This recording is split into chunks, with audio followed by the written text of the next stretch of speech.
kau Tuhan. Tidak ada dua Tuhan. Tapi kayak ginilah kami minta. Kami dapat. Aduh Tuhan. Maafkan dia ya Tuhan. Maafkan dia Tuhan. Sabar. Ini Tuhan. Udah, Pak, mau ibadah, Pak. Mau ibadah dulu, Pak.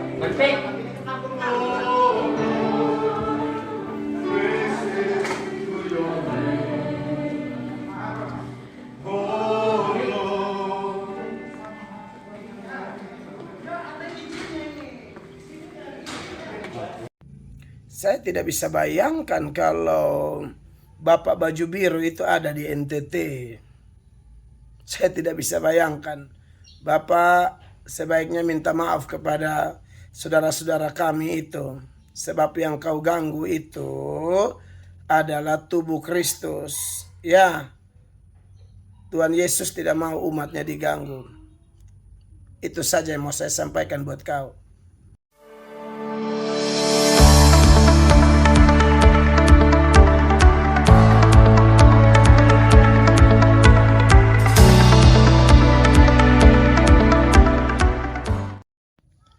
Shalom, saudara-saudara diberkati oleh Tuhan Yesus Kristus. Salam jumpa dalam kasih Tuhan Yesus bagi kita semua orang Kristen di Indonesia. Kita bersyukur, memang statistik kita minoritas di Indonesia, tetapi kita punya Allah yang maha besar, Allah dengan kuasa mayoritas, Allah pencipta langit dan bumi, Allah di dalam nama Tuhan Yesus Kristus.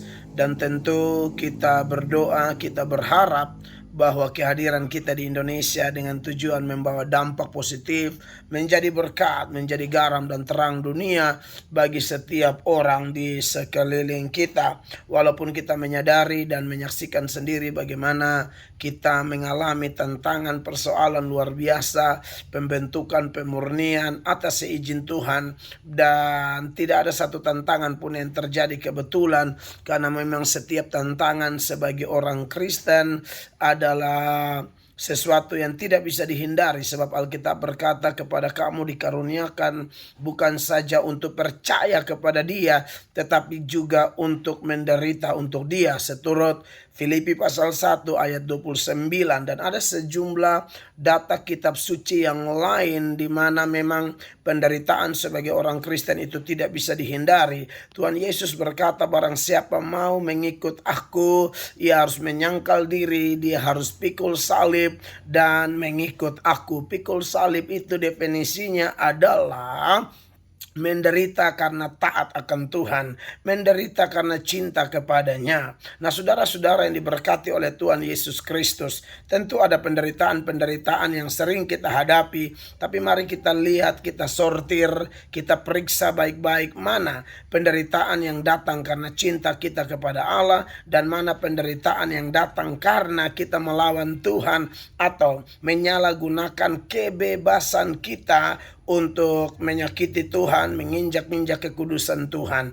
Tetapi saya berdoa, saya berharap biar orang Kristen di Indonesia, orang Kristen di Sumatera, orang Kristen di Kalimantan, orang Kristen di Jawa, orang Kristen di Sulawesi, orang Kristen di Papua, orang Kristen di Bali, orang Kristen di Nusa Tenggara Timur, Nusa Tenggara Barat, Maluku, seluruh negara kesatuan Republik Indonesia menjadi orang Kristen yang tetap taat kepada Tuhan. Sekalipun ada penderitaan, tetap cinta kepada Tuhan. Sekalipun ada penderitaan, tetap bersatu dengan prinsip kuta pandang dari gereja mana, kuta pandang dari sinode mana, mau GKI, KGMIT, KGMIM, KGPIB, HKBP, KGBI, KGPDI, GSJA, GPPS, GBIS, GKIN, atau Reform, atau gereja manapun. Oke lah, kita di dalam tubuh Kristus kadang-kadang ada beda pandangan sana sini, tapi mari dengan rendah hati kita melihat mana yang paling sesuai Alkitab, itu yang kita ikuti. Dan lebih penting adalah kita rendah hati dan kemudian kita suci hati, kita satu hati untuk terus melangkah di dalam iman kita sebagai Kristen-Kristen di Indonesia. Dan tentu kita berharap bahwa kita akan berdampak luar biasa bagi orang-orang Indonesia atau saudara-saudara kita yang ada di luar negeri, yang ada di Eropa, di Amerika, Australia, dan seterusnya, di Afrika, sehingga betul-betul nama Tuhan dipuji, dipermuliakan. Bahkan kita memang berdampak bagi bangsa manapun di seluruh dunia ini. Soal tantangan yang sering terjadi seperti video di depan, itu peristiwa baru-baru ya.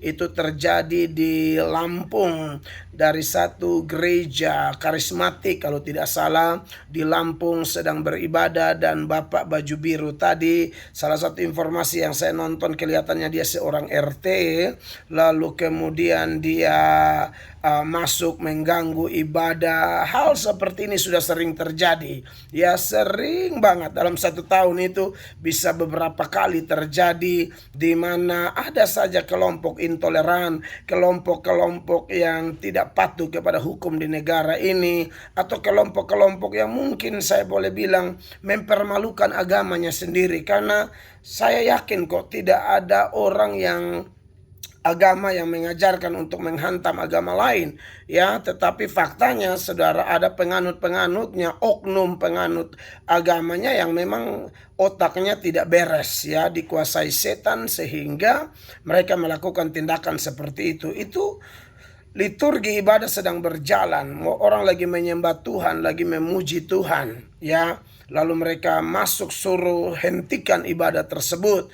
Dan bagi saya sebagai hamba Tuhan Yesus Kristus, saya merenung, kadang-kadang mau emosi, kadang-kadang mau marah, sambil berpikir, aduh bayangkan ya, saya tidak bisa bayangkan kalau apa yang mereka lakukan ini terjadi di Papua, misalnya di NTT, atau di kantong-kantong Kristen lain, apa jadinya Bapak itu, ya kan? Kalau tidak ada hamba-hamba Tuhan yang datang tegur, waduh itu bisa patah itu leher, bisa pecah itu kepala, kaki tangan patah, gigi kita cabut semua tuh, ya kan? Tetapi ya kita tentu tidak mengharapkan itu. Tapi bayangkan kalau jadi lalu ada jemaat yang berespon cepat, emosi karena rumah ibadahnya dimasuki dengan cara tidak hormat seperti itu, lalu mereka pegang banting dia, bagaimana? Ya kan? Ya makanya buat Bapak baju biru itu, Bapak untung Bapak di Lampung, karena mungkin mayoritas di situ bukan Kristen, jadi Bapak so hebat. Cobalah Bapak datang ke NTT biar kami tumpang tangan dengan Bapak toh. Tumpang tangan ya di sekitar Rahang sini nih. Tapi jama biasa, kami jama supaya Bapak sembuh dari Bapak punya sifat kurang ajar itu, yang sangat sangat mencederai persatuan dan kesatuan di negara kesatuan Republik Indonesia. Bahkan saya lihat beberapa orang Muslim mengatakan bahwa orang itu harus ditangkap.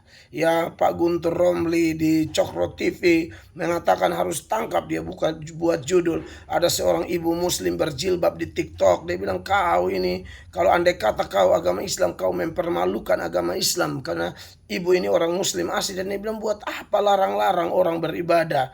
Ya, orang sedang menyembah Tuhan yang kudus, menyembah Tuhan mereka, kau repot apa gitu loh. Saya dan istri tadi malam kami lewat di satu wilayah di kota kami. Sekali lagi kota saya, NTT, Kupang NTT, itu kantong Kristen. Di situ ada orang-orang non-Kristen, orang-orang Islam khususnya, pendatang semua. Mereka lagi ngumpul-ngumpul, ada semacam pengajian atau apa begitu. Ya itulah kita hargai. Pokoknya saya lihat, waduh terjamin aman saudara-saudara. Nah bayangkan kalau orang-orang kayak Bapak baju biru ini nih, aduh setan, betul-betul setan pakai dia betul-betul. Ya, saya tidak mengerti orang seperti ini kok bisa ada di Indonesia. Baru kalau memang dia RT, saya berharap orang ini memang segera diciduk, diamankan, sehingga ketahuan bahwa ini adalah oknum saja, bukan orang yang mewakili agama tertentu. Ini orang kurang ajar, intoleran, tidak cocok hidup di Indonesia. Dia ini mesti kasih tinggal dia di hutan Afrika sana, biar kok anaconda buru dia. Ya kan? Maksudnya dia tidak cocok tinggal dengan manusia, cocoknya tinggal sama binatang. Nah coba kalau binatang lagi kumpul-kumpul kau bilang bubar. Kau bayangkan itu kalau kau bubarkan singa itu, kau pulang tuh itu baju biru itu hanya tinggal lengan dengan kerahnya saja ya. Sisanya sudah ya, selesai. Kan begitu, ini hanya perbandingan saja, analogi-analogi yang saya kasih. Ya untuk cobalah saudara bikin begitu di kantong Kristen kan tidak pantas. Makanya jangan tinggal di antara manusia kalau model kayak begini ya. Orang ibadah tidak ganggu kalian. Lalu kalau kau pribadi yang membubarkan ini ibadah itu, lu takut apa dengan orang Kristen sedikit begitu? Kasihan itu ibu, saya lihat itu kayaknya ibu-ibu orang Batak, inang orang Batak itu, dia sampai bilang, Tuhan maafkan dia, ampuni dia. Wow, luar biasa sekali. Dan ibu itu benar ya. Saya kadang-kadang dengar emosi, tetapi respon seketika emosi. Tapi kita ingat kembali firman, ya mau tidak mau kita seperti ibu itu ya. Saudara-saudara, ya memang dengan kekuatan kita tidak bisa. Kalau saya pun dengan kekuatan saya, saya maunya banting itu orang. Kalau pakai otak saya gitu loh, pakai perasaan saya maunya orang tadi itu tangkap, kasih masuk di penjara, atau sebelum di penjara kasih shock terapi sama dia supaya dia tahu bahwa kelakuannya kurang ajar. Itu kalau saya. Ya saya harus akui, saya manusia biasa toh, dengar begini siapa tidak tersinggung. Mau gereja apapun kami, dari sinode apapun kami bersaudara, seperti apa yang saya sampaikan di depan tadi. Lalu melihat saudara seiman kami diperlakukan dengan tidak hormat, tidak ada penghargaan, seenak-enaknya menghentikan ibadah seperti itu, jujur kami tersinggung. Tapi puji Tuhan, kami punya Tuhan Yesus, kami punya Roh Kudus yang bisa mengendalikan kami. Kami punya firman Allah yang hidup yang bisa mengendalikan kami sehingga kami tidak terpancing dengan setan-setan seperti itu. Buat orang Indonesia, Kristen Indonesia, kita berdoa saja semoga orang-orang seperti itu ditangkap, diproses hukum, diberi efek jera supaya jangan jadi setan bagi persatuan dan kesatuan di Indonesia. Saya Pendeta Mel Atok menyampaikan ini, dan buat orang Kristen di Lampung jangan takut, Allah di pihak kita, Allah pasti bela kita. Pencobaan-pencobaan yang kita alami hanyalah pencobaan-pencobaan biasa yang tidak melebihi kekuatan manusia. Kekuatan Anda, saudara-saudaraku di Lampung ya. Tetap kuat, Tuhan membela kita, Tuhan ada di pihak kita. Kita semua orang percaya di luar Lampung melihat itu, kita berespon, tapi kita berdoa. Dan buat kau anak setan yang bikin kacau, kamu hati-hati ya.